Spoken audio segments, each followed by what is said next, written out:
Assalamualaikum warahmatullahi wabarakatuh. Bagaimana kabarmu hari ini? Semoga diberi kesehatan selalu ya. Terima kasih sudah hadir menonton. Jangan lupa dukung channel ini dengan cara like dan komen dari mana asal kamu, agar aku semangat membuat kontennya. Mari lanjut ke ceritanya. Kisah kali ini akan menceritakan tentang Rani, seorang istri muda yang hidup tampak sempurna bersama suami dan ibu asuh yang ia cintai. Namun, di balik keharmonisan itu, tersembunyi rahasia kelam yang mengintai. Mampukah Rani bertahan saat kebenaran terungkap?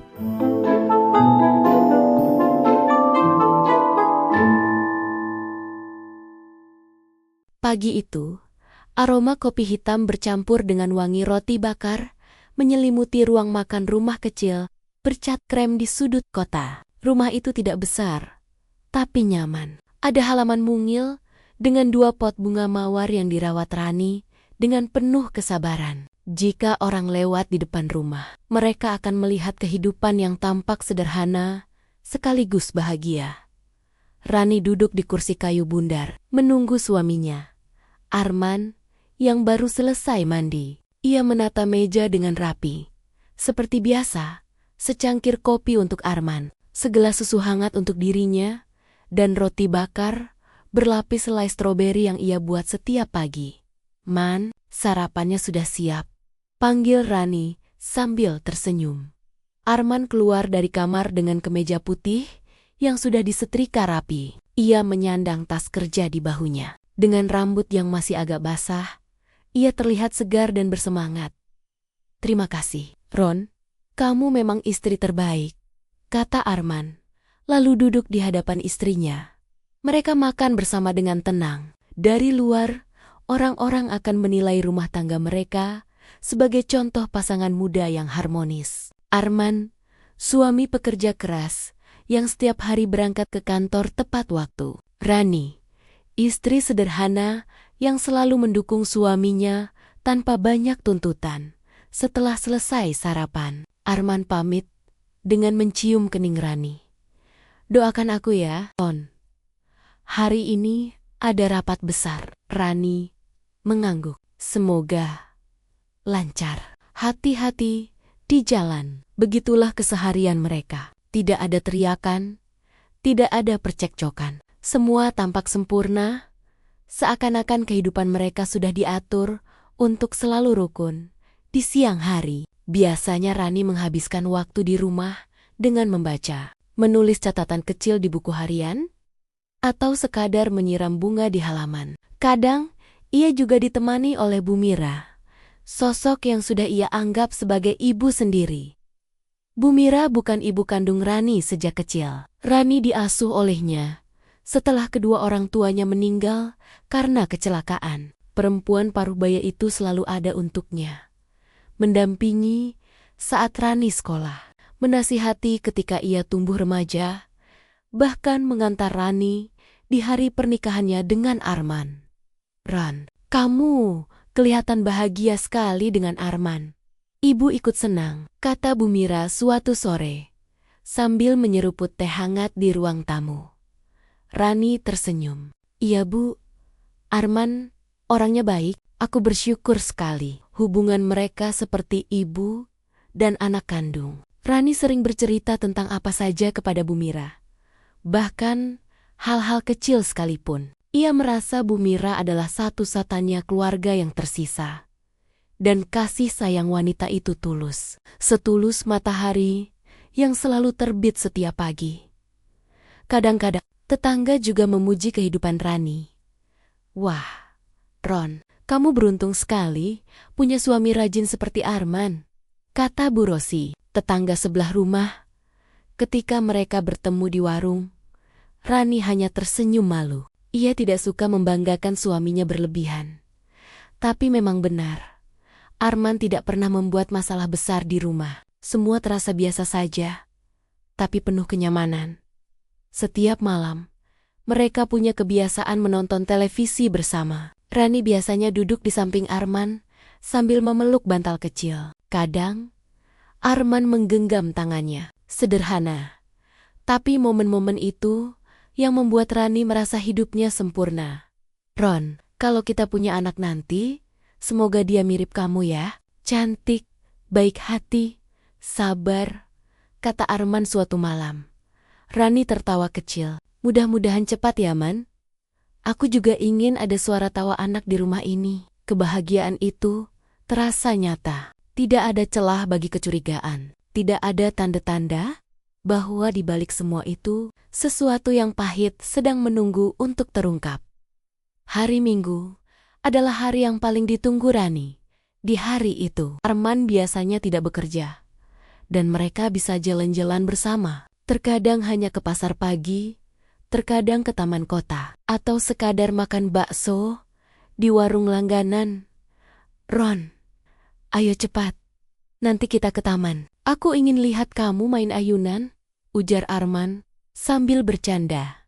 Rani tertawa. "Aku bukan anak kecil lagi, Man. Tapi aku suka lihat kamu tertawa di ayunan." "Lucu," balas Arman sambil menggenggam tangannya. Hari Minggu itu mereka habiskan dengan penuh tawa. Rani merasa hidupnya sempurna. Suami yang setia, rumah yang hangat, dan seorang ibu asuh yang selalu mendukung. Tidak ada yang ia ragukan. Namun, di balik semua kebahagiaan itu, sesungguhnya ada rasa syukur yang berulang kali Rani ucapkan dalam hati. Ia tahu, hidupnya dulu tidak mudah. Ditinggal orang tua sejak kecil adalah luka besar. Tapi hadirnya Bumira dan Arman membuat luka itu perlahan sembuh.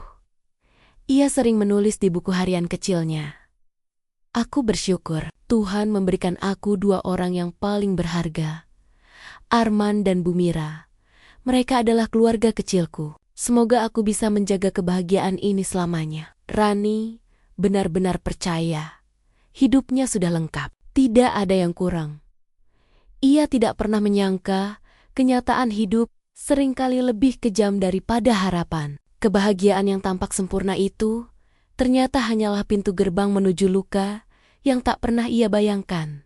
Hari-hari itu, Rani masih tertawa lepas, masih mencium tangan suaminya sebelum berangkat kerja, masih bercerita banyak hal kepada Bumira dengan polos. Ia tidak tahu bahwa semua itu akan hancur dalam sekejap, digantikan oleh kenyataan pahit yang lebih perih daripada kehilangan apapun sebelumnya. Untuk saat ini, kehidupan Rani benar-benar tampak sempurna. Dan justru karena itulah, ia tidak pernah siap menghadapi badai yang akan segera datang. Awalnya, Rani tidak pernah memperhatikan kebiasaan kecil Arman.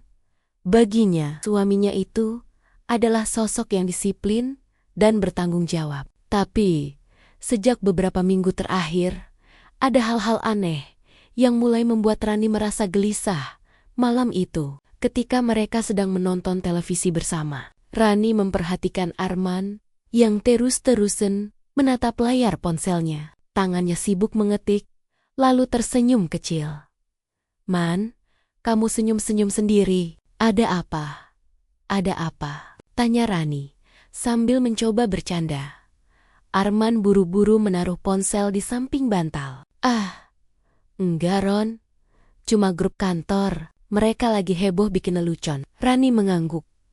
Meski dalam hati, ia merasa ada sesuatu yang janggal. Biasanya, Arman tidak terlalu suka bermain ponsel saat mereka berdua. Tapi malam itu, ia begitu tenggelam. Seakan-akan dunia di layar ponselnya lebih penting daripada kebersamaan mereka. Beberapa hari kemudian, rasa curiga Rani semakin besar. Saat membersihkan mobil Arman di garasi, ia menemukan sebuah botol parfum wanita berwarna ungu muda di bawah kursi penumpang. Wangi parfumnya kuat, manis, dan sama sekali tidak familiar bagi Rani. Ia memegang botol itu lama. Jantungnya berdetak lebih cepat. Rani bukan tipe istri pencemburu, tapi ia tahu benar parfum itu bukan miliknya. Ketika Arman pulang, Rani memberanikan diri bertanya, "Man, aku nemu parfum wanita di mobil kamu. Itu punya siapa?" Arman terlihat kaget sebentar, lalu tertawa kecil. "Oh itu, punya teman kantor. Dia nitip sebentar, waktu aku nganterin dia pulang." lupa diambil. Teman kantor, Rani menatap wajah suaminya, mencoba mencari tanda kebohongan. Iya Ron, kamu jangan mikir yang macam-macam. Aku ini suami kamu. Aku nggak mungkin main macam-macam. Arman berkata dengan nada meyakinkan. Rani mengangguk pelan. Meski dalam hatinya masih ada ganjalan. Ia ingin percaya. Lagi pula, selama ini Arman tidak pernah memberi alasan untuk meragukan kesetiaannya. Tapi rasa curiga yang kecil itu seperti duri yang menempel kecil, tapi perih. Di saat yang sama, Bu Mira mulai lebih sering datang ke rumah. Jika dulu biasanya hanya seminggu sekali untuk mengobrol atau makan bersama, kini hampir setiap 2 hari sekali ia muncul dengan alasan berbeda. Ron, ibu datang bawain sayur. Kamu pasti capek masak terus, kata Bu Mira suatu sore sambil menenteng kantong plastik berisi sayur segar. Terima kasih, Bu.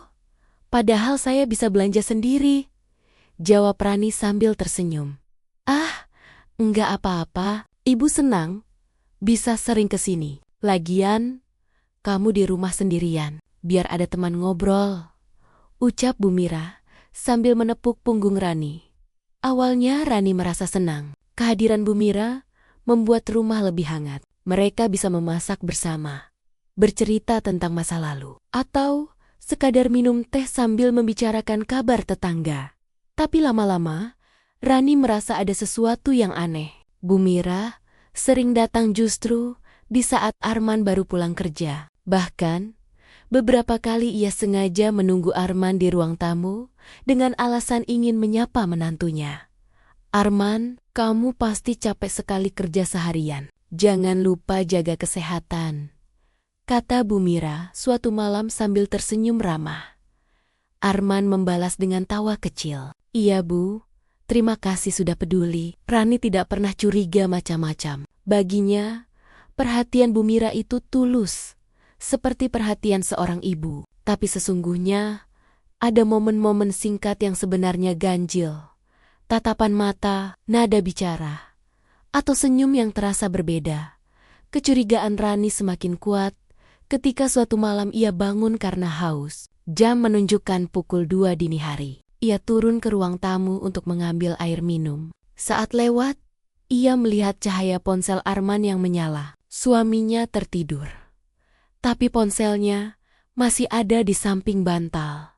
Rani tidak berniat mengintip. Ia hanya sekilas melihat layar yang menampilkan notifikasi pesan masuk. Hatinya berdegup kencang ketika ia membaca nama pengirimnya. Mira, ia menahan napas. Mira, apakah itu Bu Mira? Bukankah memang begitu nama kontak yang biasa dipanggilnya? Pesan singkat itu berbunyi. Aku sudah kangen. Rani terpaku. Tangannya gemetar. Ia menoleh ke arah Arman yang tidur nyenyak, seolah-olah tidak terjadi apa-apa. Di kepalanya, banyak pertanyaan berputar. Apakah ini benar Bu Mira? Tidak mungkin. Ibu tidak akan seperti itu. Ibu sudah seperti orang tua sendiri bagiku. Rani mencoba mengabaikannya. Ia berusaha meyakinkan diri bahwa mungkin ada penjelasan lain. Mungkin saja Mira di kontak Arman bukan Bu Mira yang ia kenal. Namun, sejak malam itu, rasa tenang di hati Rani mulai terkikis. Hari-hari berikutnya, ia semakin peka. Ia mulai memperhatikan bagaimana Arman sering berlama-lama di kamar mandi sambil membawa ponsel. Ia juga memperhatikan bagaimana Bu Mira tiba-tiba menjadi lebih sering menyentuh lengan Arman ketika berbicara. Seakan itu hal biasa.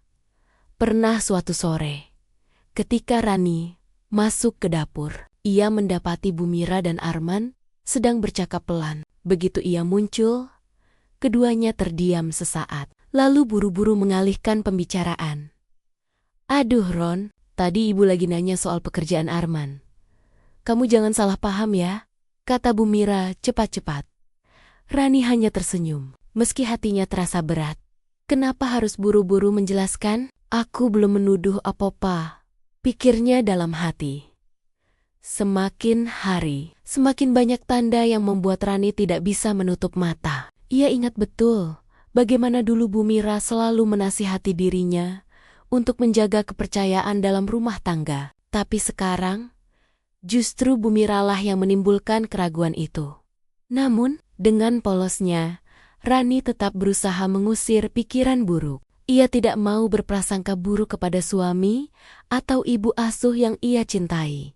Tidak mungkin, Arman tidak mungkin berkhianat. Dan Bu Mira, tidak mungkin beliau tega menghancurkan aku, batinnya. Tetapi kenyataan seringkali tidak peduli pada doa-doa kita. Hari itu, Rani duduk di kamar, memandangi cermin. Wajahnya terlihat lelah, meski ia berusaha tersenyum. Apakah aku hanya terlalu curiga? Atau memang ada sesuatu yang mereka sembunyikan dariku? Gumamnya pelan. Ia tahu, cepat atau lambat, semua akan terbuka. Tapi ia tidak pernah menyangka, kebenaran yang menunggu di depan sana akan jauh lebih menyakitkan daripada sekadar menemukan parfum asing di mobil atau pesan singkat di ponsel. Kebahagiaan yang tampak sempurna mulai retak. Tanda-tanda aneh itu seperti potongan puzzle yang berserakan. Rani hanya belum tahu potongan itu akan membentuk gambaran pengkhianatan terbesar dalam hidupnya. Malam itu, hujan turun deras. Suara rintiknya menggatuki getak genting rumah dengan ritme yang monoton. Rani duduk di ruang tamu, menunggu Arman pulang. Jam sudah menunjukkan pukul 11 malam. Biasanya Arman pulang sekitar jam 9. Tapi malam ini ia belum juga muncul. Ponselnya berdering sekali. Nomor kantor Arman. Ran, rapatnya molor. Aku pulang agak larut ya. Begitu katanya singkat.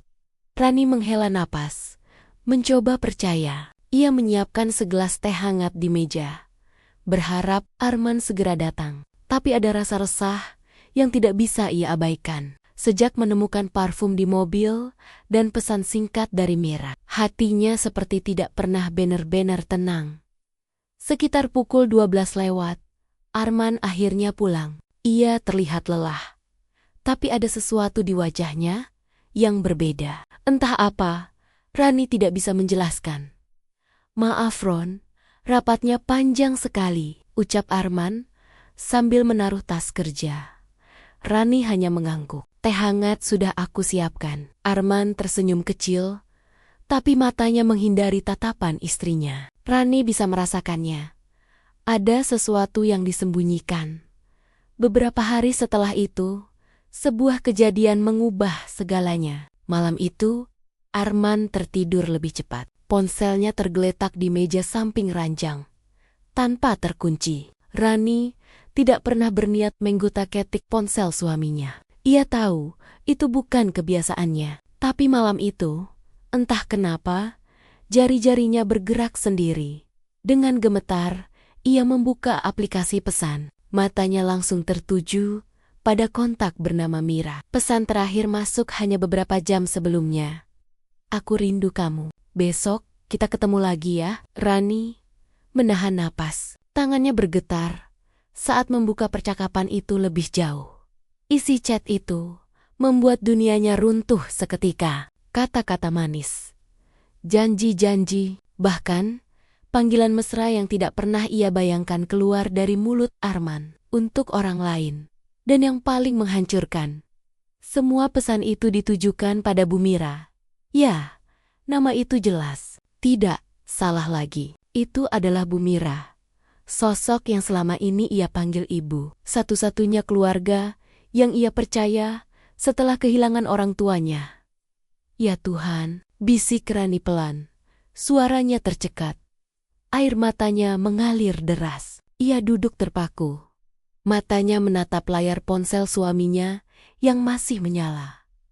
Malam itu, Rani tidak bisa tidur. Ia hanya duduk di tepi ranjang, menatap wajah Arman yang terlelap. Baginya, pemandangan itu seperti pisau. Lelaki yang dulu ia cintai dengan penuh keyakinan ternyata menyimpan luka sebesar ini. Tapi yang lebih menghancurkan, bukan hanya perselingkuhan itu sendiri, melainkan siapa yang menjadi selingkuhannya.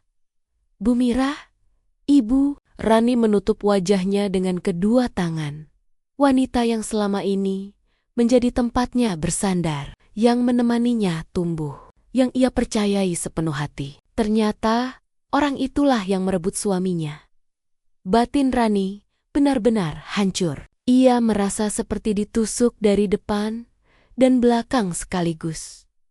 Keesokan paginya, Rani bangun dengan mata sembab. Ia mencoba bersikap normal. Ia menyiapkan sarapan seperti biasa. Arman duduk di meja, menikmati roti bakar dan kopi, seolah tidak ada apa-apa. "Ron, aku pulang agak malam lagi ya, ada pekerjaan yang belum selesai," katanya datar. Rani hanya mengangguk, meski dalam hati ia ingin berteriak. Saat Arman pergi, Rani duduk lama di meja makan. Tangannya menggenggam gelas, tapi pikirannya kosong. Ia masih sulit menerima kenyataan bahwa dua orang terdekatnya tega mengkhianatinya.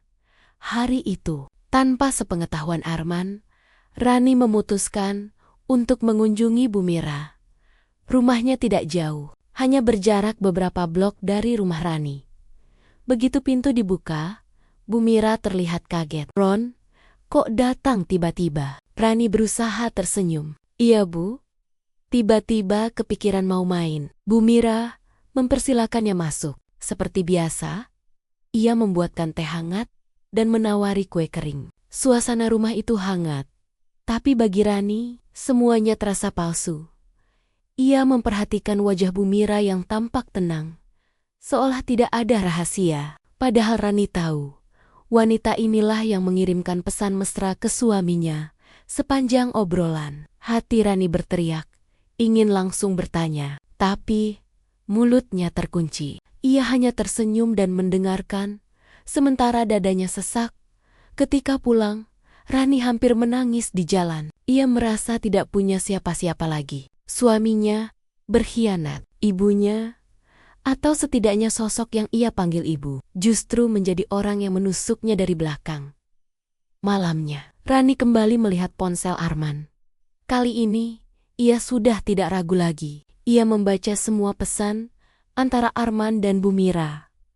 "Kapan kita bisa bertemu lagi tanpa dia tahu? Aku tidak sabar lihat kamu. Kamu selalu bikin aku bahagia. Jangan khawatir. Rani tidak akan curiga. Dia terlalu polos." Kalimat terakhir itu membuat Rani semakin hancur. Mereka membicarakannya seakan ia hanya penghalang kecil yang mudah dibodohi. Rani menangis tanpa suara. Ia menutup mulutnya dengan bantal agar tangisnya tidak membangunkan Arman. Dalam hati, ia berkata, "Tuhan, kenapa orang yang paling aku percaya, yang kupanggil ibu, tega merampas kebahagiaanku?" Hari-hari setelah itu, Rani hidup dalam kebingungan. Ia tidak tahu harus berbuat apa. Ia masih bisa bersikap normal di depan Arman, tapi di dalam dirinya ada badai besar yang terus bergemuruh. Ia ingin mengonfrontasi, tapi takut. Ia ingin melawan, tapi bingung harus mulai dari mana. Kadang, ia hanya duduk di kamar, memeluk lutut, dan menangis sendiri. Ia tidak berani bercerita kepada siapapun, karena siapa lagi yang bisa ia percaya selain dua orang itu. Namun, satu hal pasti, rahasia itu sudah terungkap, tidak ada jalan kembali. Suatu sore, ketika Bu Mira datang lagi ke rumah dengan alasan membawa lauk, Rani memperhatikan dengan seksama cara Bu Mira menatap Arman, cara Arman menjawab, cara mereka saling melempar senyum. Semua terasa jelas. Meski tidak ada kata-kata, Rani menunduk. Hatinya semakin perih. "Ron, kamu kenapa? Kelihatan pucat," tanya Bu Mira pura-pura peduli. Rani hanya menjawab lirih, "Saya cuma capek, Bu." Di dalam hatinya, ia tahu betul, yang ia hadapi bukan hanya sekadar perselingkuhan biasa. Ini adalah pengkhianatan paling dalam. Sebab yang menusuknya bukan orang asing, tapi orang yang ia cintai. Sejak malam ketika rahasia itu terungkap, Rani seperti hidup di dua dunia. Dari luar, ia masih istri yang sama, menyiapkan sarapan, tersenyum pada tetangga, menyapa Arman setiap pagi. Tapi di dalam dirinya, ada luka yang semakin menganga. Ia tidak bisa lagi menatap Arman dengan cara yang sama. Tidak bisa lagi menyebut nama Bumira tanpa rasa perih di dadanya. Hari-hari terasa berat.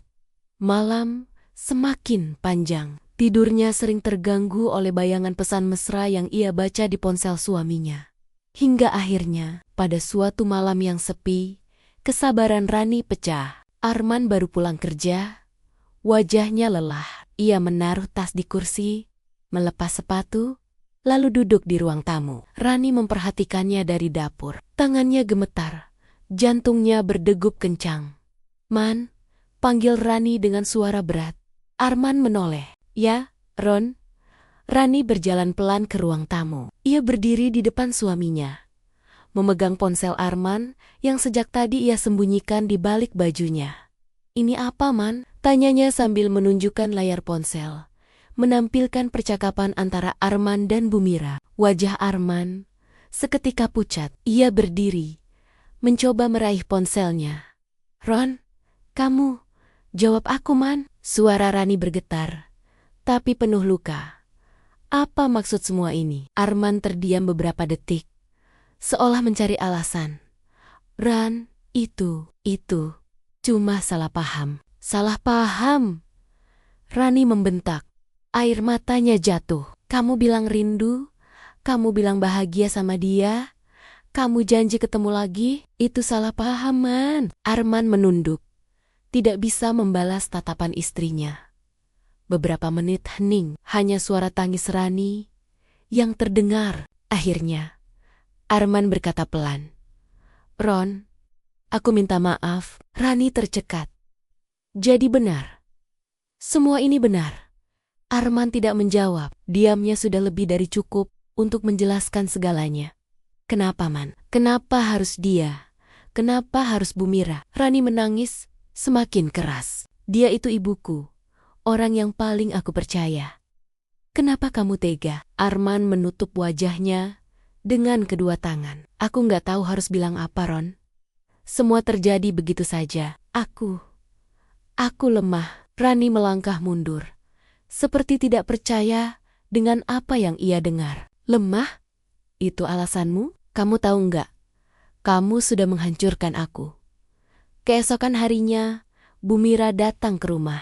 Ia mengetuk pintu seperti biasa, membawa sebuah rantang berisi sayur. "Ron, ibu bawain sayur asem kesukaanmu," katanya dengan senyum hangat. Tapi Rani tidak bisa lagi menyembunyikan perasaannya. Ia menatap Bumira dengan mata merah. "Bu, kenapa ibu lakukan ini pada saya?" Suara Rani parau. Bumira terkejut, tapi cepat menguasai diri. "Maksudmu apa, Ron?" Rani langsung menangis. "Jangan pura-pura, Bu. Saya sudah tahu semuanya. Saya baca sendiri. Pezen-pezen. Ibu dengan Arman." Rantang yang dibawa Bumira hampir terjatuh dari tangannya. Wajahnya berubah kaku. "Ron, dengar dulu penjelasan ibu. Tidak ada penjelasan yang bisa ibu kasih," potong Rani. "Ibu, orang yang paling saya percaya. Saya anggap ibu keluarga saya sendiri. Tapi ternyata, ibu malah merampas suami saya." Air mata Rani mengalir deras. Suaranya pecah, penuh luka. Arman masuk ke ruang tamu. Wajahnya panik. "Ron, tolong jangan begini. Diam kamu, Man." Rani berteriak. "Kamu tidak punya hak bicara lagi." Arman menunduk, sementara Bumira mencoba mendekat. "Ron, ibu minta maaf. Ibu hanya manusia. Ibu kesepian. Ibu ingin merasakan cinta lagi setelah lama sendiri," katanya terbata-bata. Rani menatapnya dengan mata penuh amarah. "Cinta? Itu yang ibu sebut cinta? Merampas suami anak asuh sendiri? Itu cinta?" Suasana hening, tegang, dan penuh luka. Hari itu, rumah yang biasanya hangat berubah menjadi tempat penuh air mata. Rani merasa seluruh dunianya runtuh. Ia dikhianati oleh dua orang sekaligus. Suami yang dulu ia percaya setia, dan ibu asuh yang ia cintai sepenuh hati. "Kenapa kalian tega? Apa salah saya sampai kalian melakukan ini pada saya?" Rani menangis terseduh.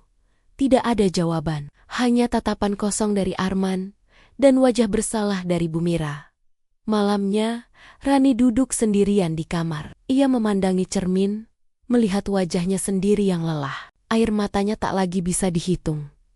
Dalam hati, ia berkata, "Aku tidak hanya kehilangan suami. Aku kehilangan ibu juga. Dua orang yang paling kucintai, ternyata dua orang yang paling menusukku." Hatinya hancur berkeping-keping. Ia tahu, tidak ada lagi kehidupan yang sama setelah ini. Konfrontasi itu menjadi titik balik. Tidak ada lagi kebahagiaan yang tampak sempurna. Yang tersisa hanyalah luka. Sejak malam itu, rumah Rani tidak pernah lagi sama. Keheningan menyelimuti setiap sudut. Tak ada lagi tawa kecil. Tak ada lagi obrolan hangat. Hanya ada tatapan yang saling menghindar. Dan rasa sakit yang belum sembuh, Rani merasa asing di rumahnya sendiri. Suaminya, Arman, masih di sana. Namun kehadirannya hanya membuat luka semakin dalam. Suatu pagi, Rani duduk di meja makan. Wajahnya pucat, matanya sembab. Di hadapannya, secangkir teh sudah dingin. Arman datang, duduk berhadapan dengannya. Ada keinginan untuk bicara, tapi lidahnya keluh. "Ron," suara Arman pelan, penuh ragu. Rani menoleh sekilas, lalu menunduk. "Apa? Aku tahu. Aku sudah salah. Aku menyesal." Rani terdiam. Kata-kata itu justru terasa menyakitkan. "Menyesal? Kamu baru menyesal setelah aku tahu?" Arman menghela napas panjang. "Aku tidak bisa minta kamu melupakan. Tapi aku ingin kita memperbaiki ini." Rani menatap suaminya dengan mata berkaca-kaca. "Memperbaiki? Paratu, bagaimana caranya, Man? Bagaimana aku bisa memperbaiki hati yang sudah kamu hancurkan?" Arman menunduk, tak sanggup menjawab. Hari-hari berikutnya, Rani banyak menyendiri. Ia berjalan ke taman dekat rumah, mencoba menenangkan pikirannya. Tapi setiap kali melihat pasangan lain berjalan bergandengan, hatinya terasa remuk di kepalanya. Selalu ada dua wajah, Arman dan Bu Mira. Dua orang yang paling dekat dengannya, kini menjadi dua orang yang paling menyakitinya. Ia mulai berpikir, apakah ia harus bertahan, ataukah ia harus pergi? Malam itu, Rani memandangi foto pernikahannya bersama Arman. Senyumnya di foto terlihat begitu tulus, begitu percaya. "Apakah aku masih bisa percaya lagi?" batinnya. Beberapa hari kemudian, Bu Mira memberanikan diri datang lagi. Ia duduk di ruang tamu, menunggu Rani keluar dari kamar. "Ron," suara Bu Mira pelan, penuh penyesalan. "Ibu, mohon maaf. Ibu sadar, sudah salah besar. Tapi, tolong, jangan benci ibu." Rani berdiri di ambang pintu, matanya sayu. "Ibu, minta apa? Supaya saya memaafkan dan melupakan seolah-olah tidak pernah terjadi?" "Tidak, Ron," jawab Bu Mira terbata. "Ibu tahu, ini tidak akan terlupakan. Tapi ibu ingin kita tetap punya hubungan. Kamu sudah seperti anak ibu sendiri." Rani menggeleng dengan air mata. "Justru karena itu sakitnya luar biasa, Bu. Kalau orang lain yang merebut suami saya, mungkin saya masih bisa kuat. Tapi ibu, orang yang saya anggap keluarga, saya tidak sanggup." Bu Mira terdiam, wajahnya penuh penyesalan. Setelah percakapan itu, Rani semakin yakin ia harus membuat keputusan. Malam-malamnya dipenuhi renungan panjang. Ia tidak bisa terus hidup dalam bayang-bayang pengkhianatan. Di dalam hati kecilnya ada dua suara. Satu suara berkata, "Maafkan, beri kesempatan. Jangan hancurkan rumah tangga." Tapi suara lainnya berbisik, "Pergilah, selamatkan dirimu. Kamu berhak bahagia." Rani menutup wajahnya dengan bantal, menangis sepanjang malam. Suatu siang, ia mengajak Arman bicara serius di ruang tamu. "Man," suara Rani pelan, tapi tegas, "aku sudah pikirkan semuanya." Arman menatapnya dengan cemas. "Ron, maksudmu?" Aku tidak bisa terus begini. Aku tidak bisa hidup dengan rasa sakit setiap hari. Arman menggenggam tangan istrinya. Suaranya bergetar. Jangan bilang kamu mau pergi, Ron. Tolong, aku masih mencintaimu. Rani menarik tangannya perlahan. Kalau cinta, kamu tidak akan mengkhianati aku. Arman terdiam. Tidak bisa membantah. Rani menahan air mata. Aku belum tahu akan pergi kemana. Tapi aku tahu. Aku tidak bisa bertahan di sini lebih lama. Hari-hari berikutnya, Rani mulai membereskan beberapa barang. Tidak banyak, hanya pakaian seperlunya. Beberapa buku, dan foto dirinya sendiri sebelum menikah. Arman melihatnya. Hatinya hancur. Ia mencoba menahan. Ron, tolong, jangan tinggalkan aku. Pintanya. Rani berdiri di depan pintu kamar. Matanya tajam. Aku sudah terlalu lama menahan sakit, Man. Kalau aku tetap di sini, aku akan mati pelan-pelan. Aku harus selamatkan diriku sendiri. Arman terisak. Untuk pertama kalinya, ia menangis di depan istrinya. Ron, aku mohon, beri aku kesempatan sekali lagi. Rani menutup matanya. Air matanya jatuh. Kesempatan itu sudah kamu buang.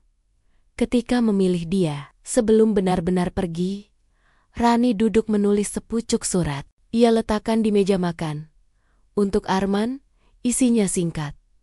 Man, aku pernah mencintaimu sepenuh hati, tapi kamu telah memilih jalan yang membuatku tidak bisa lagi melihatmu dengan cara yang sama. Aku pergi bukan karena benci, tapi karena aku ingin hidup. Jangan cari aku. Aku butuh waktu untuk sembuh. Setelah menaruh surat itu, Rani membawa tas kecilnya.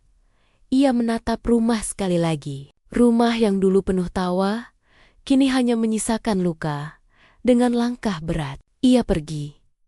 Keputusan itu bukan tanpa air mata. Setiap langkah yang ia ambil terasa seperti meninggalkan sebagian dirinya. Tapi di dalam hati, ia tahu inilah satu-satunya cara agar ia bisa bernapas kembali. Rani memilih pergi untuk menyelamatkan dirinya sendiri. Dan di balik luka yang begitu dalam, ada secercah harapan kecil bahwa suatu hari ia akan kembali menemukan kebahagiaan. Rani meninggalkan rumah itu dengan langkah berat. Malam terasa dingin. Lampu jalan menyinari wajahnya yang basah oleh air mata. Ia tidak tahu harus kemana. Yang ia tahu hanyalah ia tidak bisa lagi tinggal bersama orang-orang yang menusuknya dari belakang. Dengan membawa tas kecil, ia menumpang di rumah sahabat lamanya, Sinta. Sinta menerima Rani dengan pelukan tanpa banyak bertanya. Aku nggak mau ngomong detail sekarang, Tin, kata Rani sambil terisak. Sinta mengangguk. Kamu nggak perlu cerita kalau belum siap. Yang penting kamu aman di sini. Hari-hari pertama di rumah Sinta dilalui Rani dengan penuh kebingungan. Ia jarang bicara. Lebih sering termenung di kamar. Tapi dalam keheningan itu, pikirannya justru dipenuhi oleh pertanyaan-pertanyaan yang tak pernah ia bayangkan sebelumnya. Kenapa Bu Mira bisa tega melakukan itu? Apa sebenarnya yang mendorongnya? Rani merasa ada yang janggal. Suatu sore, ketika Rani mencoba memberanikan diri untuk keluar rumah, ia mampir ke sebuah warung kecil dekat pasar. Di sana, ia tanpa sengaja bertemu dengan tetangga lama yang mengenalnya sejak kecil, seorang ibu tua bernama Bu Nur. Rani, Bu Nur kaget melihatnya. Astaga, sudah besar sekali kamu sekarang. Ibu kira kamu sudah pindah jauh. Rani tersenyum hambar. Saya masih di kota ini, Bu. Bu Nur mengamati Rani, lalu berbisik, kamu masih tinggal sama Bu Mira? Pertanyaan itu membuat Rani terdiam. Kenapa, Bu? Bu Nur menarik napas panjang, lalu berkata hati-hati. Nak, kamu tahu siapa sebenarnya Bu Mira? Rani menggeleng. Meski dalam hati ia sudah curiga. Dulu, waktu kamu masih bayi, ada seorang perempuan yang menitipkan anaknya ke panti asuhan. Katanya, ia tidak mampu membesarkannya. Perempuan itu bernama Mira. Dunia Rani berhenti berputar seketika. Apa maksud ibu? Bu Mira itu? Bu Nur mengangguk pelan. Ya, dia ibu Muron. Ibu kandungmu. Rani terdiam. Wajahnya pucat, tangannya gemetar memegang gelas teh yang ia beli di warung. Malam itu, Rani kembali ke rumah Sinta dengan hati kalut. Ia merasa perutnya mual, kepalanya berputar. Bu Mira, ibu kandungnya, wanita yang selama ini ia panggil ibu asuh, yang selama ini ia percayai, ternyata memang benar-benar ibu kandungnya. Namun justru ibunya itulah yang merebut suaminya. Ya Tuhan, Rani menutup wajahnya. Kenapa harus begini? Beberapa hari kemudian, Bu Mira kembali datang mencari Rani. Kali ini, Rani tidak bisa lagi menahan. Ia memutuskan untuk bertanya langsung. Mereka duduk di ruang tamu rumah Sinta. Sinta sengaja keluar, memberi mereka waktu. Bu, suara Rani bergetar. Aku baru tahu semuanya. Bu Mira, ibu kandungku, kan? Bu Mira terdiam, lalu menunduk. Air matanya jatuh tanpa bisa ditahan. Ya Ron, ibu kandungmu. Rani merasakan jantungnya berdegup keras. Kenapa? Kenapa ibu tidak pernah bilang? Waktu itu ibu masih muda, bingung, tidak mampu membesarkanmu. Jadi ibu titipkan kamu di panti.